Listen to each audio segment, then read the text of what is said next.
Well, there's only going to be one winner in the technological battle, and that, from my perspective, is very clearly China. China's education system is growing and becoming stronger. China's power in STEM subjects is growing and becoming stronger.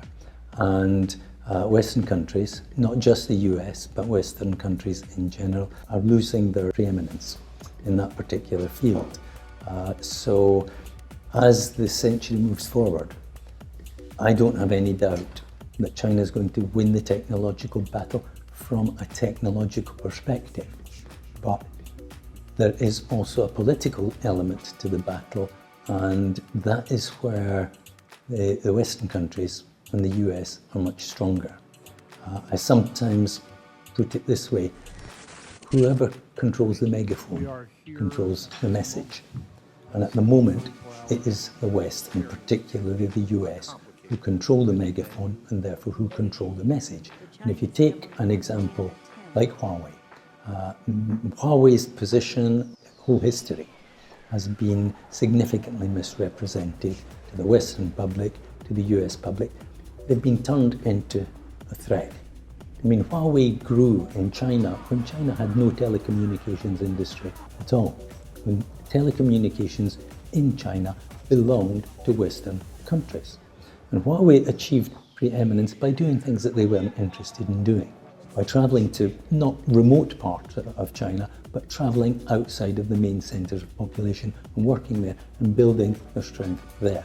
And Huawei became the telecommunications giant it is by sheer hard work, the kind of hard work that typifies China as a country and China as a people.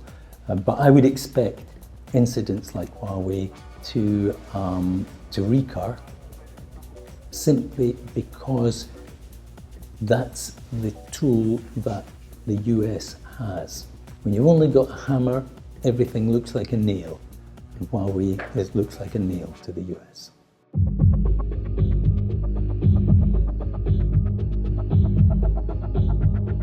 It's never been a good bet against America. The largest investment in semiconductor manufacturing in American history. Well, it takes two to tango. It takes two people to make peace. One person can make war. I would put it this way: China's a win-win country.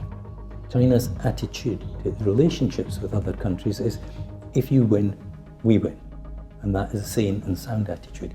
America is much more of a win-lose country, both at an individual level and at a national level.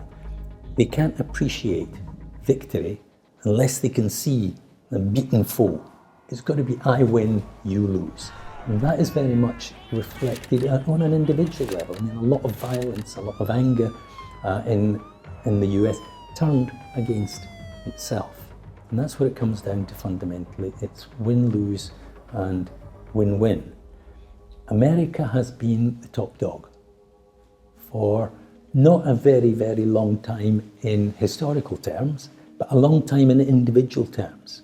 People living in America today are living as the third or fourth generation of Americans who were the top dog. And they see themselves as being the top dog. And America has a real problem with not being first. From their perspective, number one is their rightful position, and they find it very, very difficult to relate to anybody that threatens that predominance.